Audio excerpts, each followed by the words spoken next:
हरियाणा की हर अपडेट के लिए बेल आइकन दबाएं और सब्सक्राइब करें STV Haryana news. Haryana news के खास बुलेटिन आपका जिला आपकी खबर में आप सभी का स्वागत है और मैं हूं आपके साथ सोनिया सतनीता। चलिए खबरों की शुरुआत करते हैं। किसानों का आंदोलन लगातार जारी है और इसी बीच किसानों की ओर से एक ही मांग की जा रही है कि जब कृषि कानून रद्द होंगे तो तभी किसान दिल्ली की दहलीज छोड़कर वापस अपने गृह राज्य अपने खेत लौटेंगे।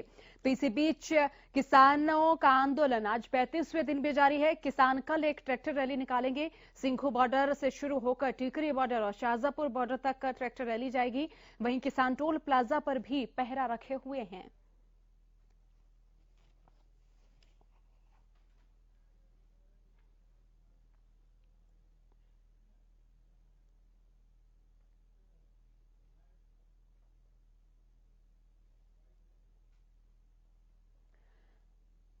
तो वहीं दक्षिण हरियाणा में भी किसानों का आंदोलन लगातार जारी है और दक्षिण हरियाणा के किसान भी लगातार आंदोलनरत है और सभी किसान एक ही मांग कर रहे हैं कि कृषि कानून केंद्र सरकार जल्द से जल्द रद्द करे। इसी बीच पलवल के नेशनल हाईवे 19 पर गांव अटोहा चौक स्थित कृषि बिलों को रद्द करवाने के लिए बैठे किसानों का धरना लगातार जारी है। 10वें दिन 12 किसान यहां भूख हड़ताल पर बैठे हैं। किसान नेताओं का कहना है कि मोदी जी चाहते हैं कि वो किसानों को ज्यादा से ज्यादा फायदे दें, तो इसीलिए कृषि कानूनों को रद्द करना ही होगा।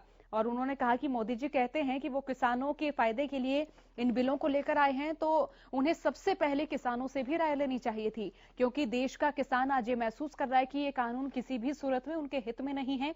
उन्होंने कहा कि किसान को देश का अन्नदाता कहा जाता है और किसान के साथ मजदूर, व्यापारी और दुकानदार जुड़ा हुआ है। उन्होंने कहा कि चाहे समय कितना भी लगे, सरकार को उनकी मांगों पर विचार करना ही होगा और जब तक सरकार कृषि कानून वापस नहीं ले लेती है तब तक उनका आंदोलन तेज गति से जारी रहेगा।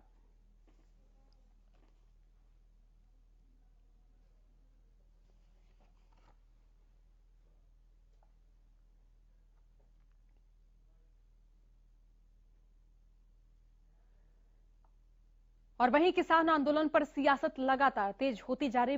विपक्षी पार्टियों को भी किसानों का समर्थन मिल रहा है और कहें कि विपक्षी पार्टियां भी लगातार किसानों को समर्थन देती नजर आ रही हैं। इसी बीच भिवानी टोल पर किसानों के धरने पर अपना समर्थन देने पहुंचे कांग्रेस के राज्यसभा सांसद दीपेंद्र हुड्डा ने कहा कि ये कानून किसानों की अगली पीढ़ी को खत्म कर देंगे। उन्होंने सरकार से आज होने वाली वार्ता में हट छोड़कर राजधर्म निभाते हुए किसानों की मांग मानने की अपील की। बता दें कि भिवानी दादरी रोड पर कितलाना टोल पर किसान संगठन पिछले 5 दिनों से धरने पर बैठे। जहां पहुंचे दीपेंद्र हुड्डा ने सरकार पर एक के बाद एक कई सवाल खड़े किए।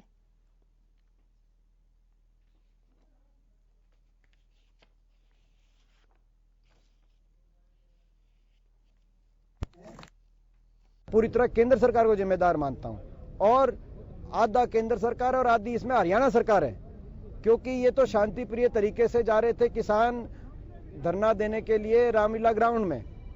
वो तो जब पंजाब से हरियाणा के अंदर आए तो हरियाणा की एक ऐसी सरकार जो देश में सबसे बड़ी किसान विरोधी सरकार, ये खट्टर सरकार है हरियाणा की। शांति प्रिय तरीके से जाते हुए किसानों पर लठ बरसाए गए, आंसू गैस के गोले छोड़े गए, वाटर कैनन से ठंड के अंदर बड़े बुजुर्गों के ऊपर बौछारे पानी की बरसाई गई और सड़क पे गड्ढे भी खोदे गए। आज तक देश में ऐसा नहीं हुआ। वही रामलीला ग्राउंड, वहां पे भाजपा की रैलियां हों वो तो ठीक, वहां पे किसान अपना धरना दें तो हरियाणा की खट्टर सरकार उनके ऊपर अत्याचार करे। पिछले 15 साल से लगभग मैं कृषि स्टैंडिंग कमेटी में रहा हूँ, एग्रीकल्चर स्टैंडिंग कमेटी में रहा हूँ देश की। लगभग सर्वसम्मति बनी है एग्रीकल्चर समिति का स्टैंडिंग कमेटी में। कोई भी बदलाव आता है तो सारे कृषि संगठनों को बुलाया जाता है, उनके सुझाव लिए जाते हैं, किसी भी कानून फिर मसौदा तैयार होता है, फिर संसद में आता है, फिर चर्चा होती है, फिर वो कानून बनाते हैं। इन्होंने तो ना तो स्टैंडिंग कमेटी कृषि स्थायी समिति का कोई एक भी मीटिंग बुलाई इसको लेकर, ना संसद को बुलाया। इन्होंने कहा तो कोरोना में ये जरूरी है। सरकार से हम आग्रह करते हैं कि सरकार राजहट को छोड़े, जिद को छोड़े और राजधर्म निभाते हुए अपनी प्रजा की बात माने। अपनी प्रजा की बात मानने से कोई भी सरकार या शासक छोटी बड़ी नहीं होती, किसी के हार जीत का प्रश्न नहीं होता।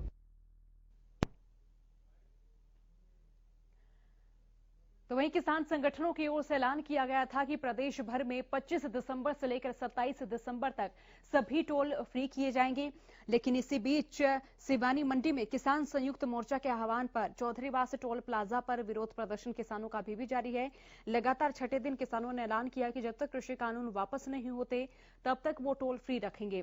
किसानों ने कहा कि उनका ये जोश हाई है और वो शाहजहांपुर बॉर्डर पर कूच करने को भी तैयार हैं।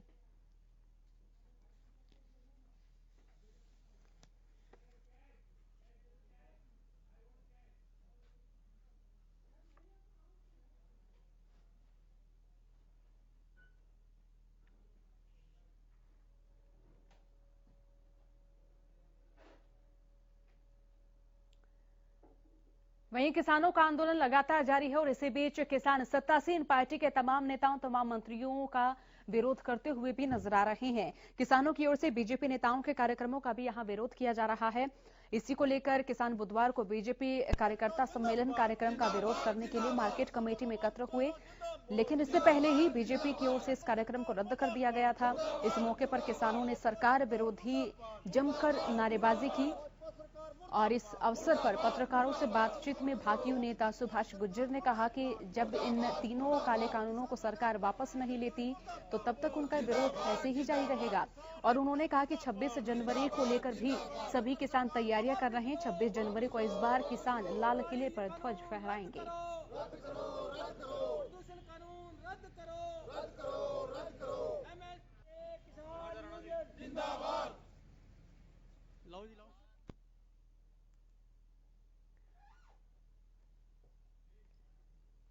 किसान न केवल सत्तासीन पार्टी के तमाम नेताओं तमाम सांसदों विधायकों का विरोध कर रहे हैं, बल्कि कॉरपोरेट सेक्टर्स के तमाम पूंजीपतियों का भी किसानों की ओर से विरोध किया जा रहा है।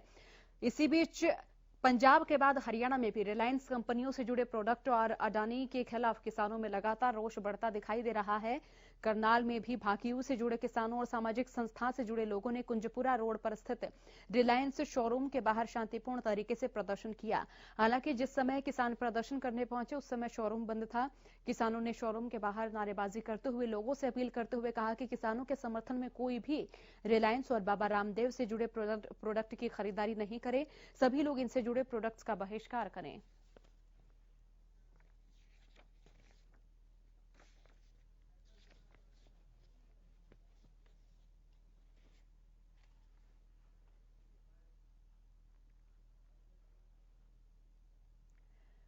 प्रदेश के हर जिले में किसानों का आंदोलन देखा जा रहा है। दिल्ली के दहलीज पर किसान डटे हुए हैं, लेकिन दिल्ली की दहलीज से किसानों के जो हुंकार है वो अब हरियाणा के हर जिले, हर गांव, हर चौपाल में देखी जा रही है।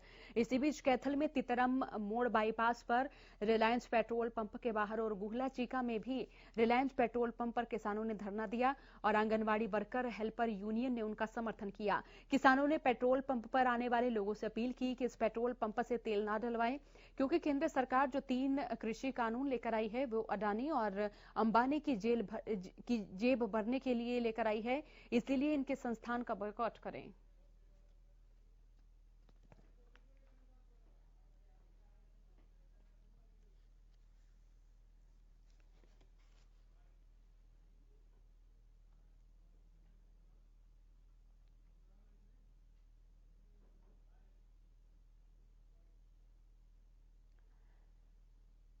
प्रदेश के गृह मंत्री अनिल विज बीते कई दिनों से कोरोना से संक्रमित थे और लगातार अस्पताल में उनका इलाज चल रहा था। इसी बीच प्रदेश के गृह मंत्री अनिल विज को बुधवार सुबह मेदांता अस्पताल से छुट्टी मिल गई है। वो बीते कई दिनों से कोरोना संक्रमण के चलते मेदांता अस्पताल में भर्ती थे। गृह मंत्री की सेहत में अब काफी सुधार है, जिसके चलते उन्हें छुट्टी दे दी गई है। छुट्टी मिलने के बाद विज अंबाला के लिए रवाना हो गए। बता दें कि 15 दिसंबर को कोरोना संक्रमित हरियाणा के स्वास्थ्य एवं गृह मंत्री अनिल विज को पीजीआईएमएस रोहतक से मेदांता रेफर कर दिया गया था। 2 बार प्लाज्मा और अन्य दवाएं देने के बाद भी उनके फेफड़ों में संक्रमण बना हुआ था। फिलहाल अनिल विज का स्वास्थ्य ठीक है और वो अस्पताल से डिस्चार्ज हो गए हैं।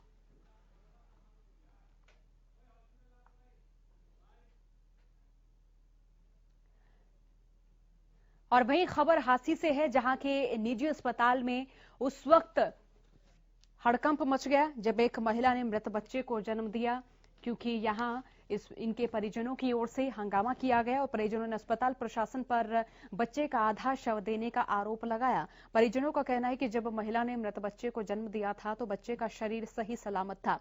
परिजन निजी अस्पताल के खिलाफ कार्रवाई की मांग करते हुए बच्चे के अर्ध कटे शव को लेकर अस्पताल पहुंचे। परिजनों का यह भी आरोप है कि अस्पताल के किसी भी वरिष्ठ अधिकारी ने उनकी बात नहीं सुनी, लेकिन कर्मचारियों ने बताया कि मृत बच्चे के आधे शरीर को बिल्ली ने खा लिया। अस्पताल कर्मचारियों के बयान से परिजन और भी ज्यादा भड़क गए और अस्पताल में हंगामा कर दिया। मामले को बढ़ता देख पुलिस ने हस्तक्षेप किया और मृत बच्चे के पिता के बयान पर मामला दर्ज कर लिया है।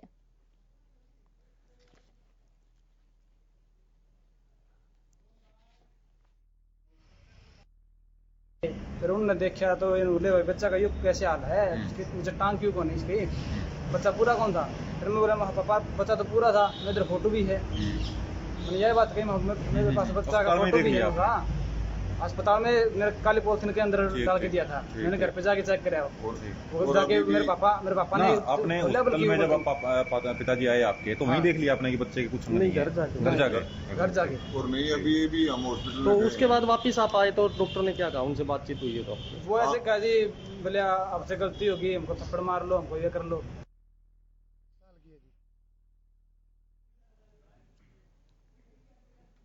खबर रोहतक से है, जहां रोहतक पुलिस ने 2 अनसुलझे मामलों को सुलझा लिया है और दोनों ही मामलों में चौंकाने वाले खुलासे हुए हैं। पहला मामला सांपला में 22 दिसंबर का है, जहां आपसी रंजिश के चलते 9 साल के बच्चे को मौत के घाट उतार दिया।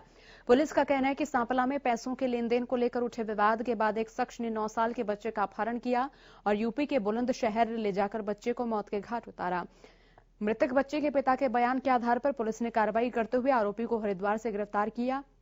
और वहीं दूसरी ओर पुलिस ने रोहतक के सांघी गांव के पास कुएं में मिले अधेड़ और साधु हत्याकांड का राजफाश किया। पुलिस के मुताबिक अधेड़ की पत्नी ने अपने प्रेमी के साथ मिलकर पति और साधु की हत्या कराई थी। दोनों को शराब पिलाने के बाद उन्हें कुएं में धक्का दे दिया गया था और ऊपर से ईंट पत्थर भी बरसाए गए। बहरहाल पुलिस ने मृतक की पत्नी और उसके प्रेमी को गिरफ्तार कर लिया है।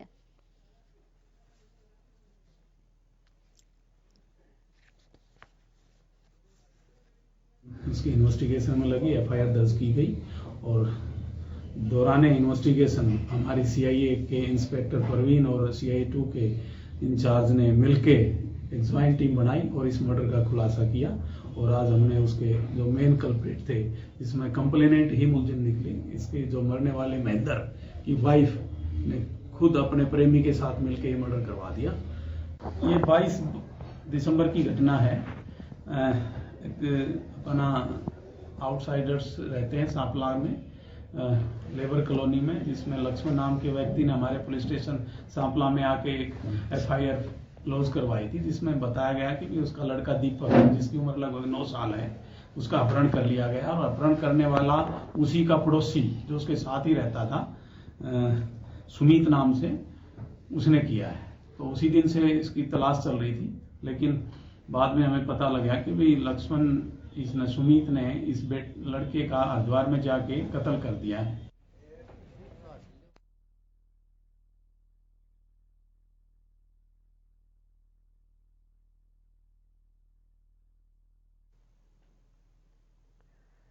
वक्तव्य जो छात्र हैं उनकी पढ़ाई बाधित हो रही है और ऐसे में प्राइवेट स्कूल भी बंद हैं और सरकारी स्कूल भी बंद हैं। फरीदाबाद में प्राइवेट स्कूल एसोसिएशन ने 1 से 8वीं कक्षा तक के स्कूल खोलने को लेकर सड़कों पर प्रदर्शन किया। इस दौरान प्राइवेट स्कूल एसोसिएशन ने डीसी के माध्यम से मुख्यमंत्री के नाम ज्ञापन सौंपा। प्राइवेट स्कूल एसोसिएशन ने सरकार को चेतावनी दी कि 4 जनवरी तक अगर सरकार ने कोई फैसला नहीं लिया तो प्राइवेट स्कूल एसोसिएशन तमाम 22 जिलों के प्राइवेट स्कूल संचालकों के साथ निर्णय लेकर बड़ा कदम उठाएगा।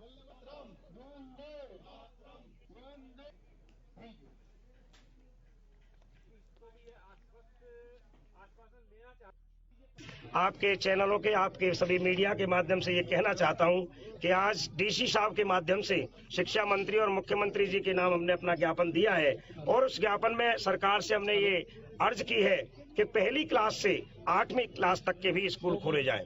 इसलिए अर्ज किया है कि पहले हमने ज्ञापन दिया था तो सरकार ने 9वीं क्लास से 12वीं तक के हमारे स्कूल खोल दिए गए थे। आज हम चाहते हैं कि बच्चों का 10 महीने से जो ऑनलाइन क्लासेस ले रहे थे उसके माध्यम से उतना रिवीजन नहीं हो पाया। यदि 2 महीने 3 महीने इस सेशन में जनवरी फरवरी में स्कूल खोल दिए जाए तो इनका रिवीजन हो जाएगा, अच्छे से एग्जाम दे पाएंगे और ये अगली क्लासों में जा पाएंगे।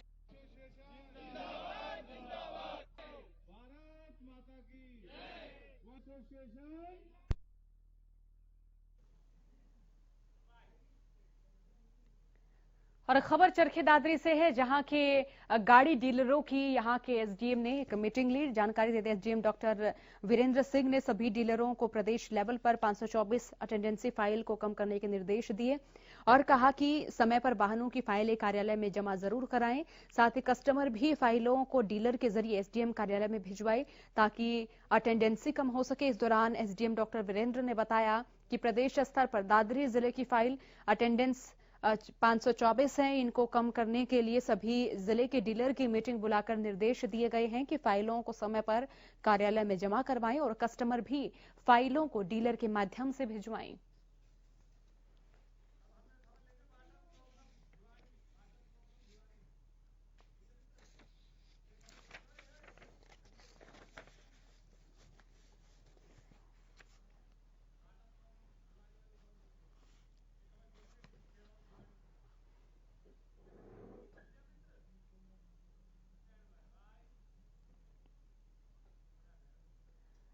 भिवानी में बीटीएम कॉलोनी में पेयजल की समस्या लगातार गहराई हुई है और इसी बीच कॉलोनी वासियों ने सीवरेज का पानी नल से आने के कारण बीमारियों की चपेट में आने का डर सताने की बात भी कही है।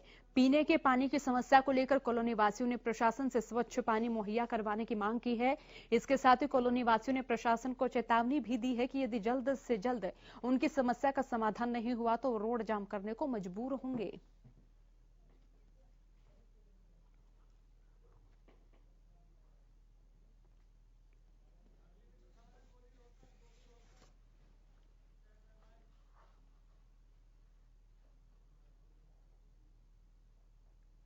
रोहतक के दिल्ली बाईपास पर कुछ बदमाशों ने एक लड़की पर दिन दहाड़े फायरिंग की और यहां गोलियों से एक लड़की को भून दिया गया। बदमाशों ने 8 राउंड यहां फायरिंग की।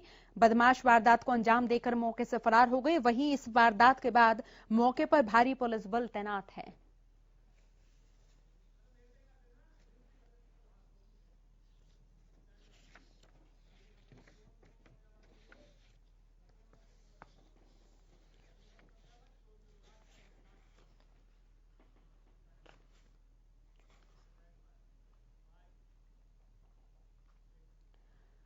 तो वहीं खबर फतेहाबाद से, जहां फतेहाबाद पुलिस ने धान चोरी के बड़े गिरोह को गिरफ्तार किया। पकड़े गए आरोपियों ने फतेहाबाद के भूना इलाके में स्थित सतगुरु राइस मिल से 90 बैग चुराए थे। चोरों की ओर से इस धन चोरी की वारदात के दौरान एक पिकअप गाड़ी और एक सफारी गाड़ी का इस्तेमाल भी किया गया।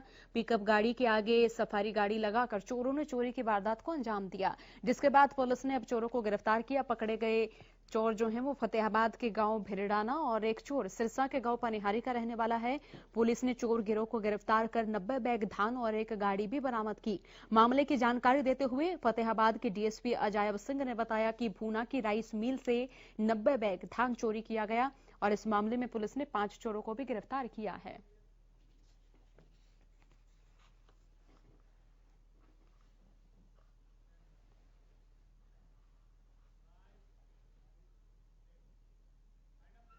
बुलेटिन में फिलहाल के लिए इतना ही। बने रहिए हरियाणा न्यूज के साथ। नमस्कार।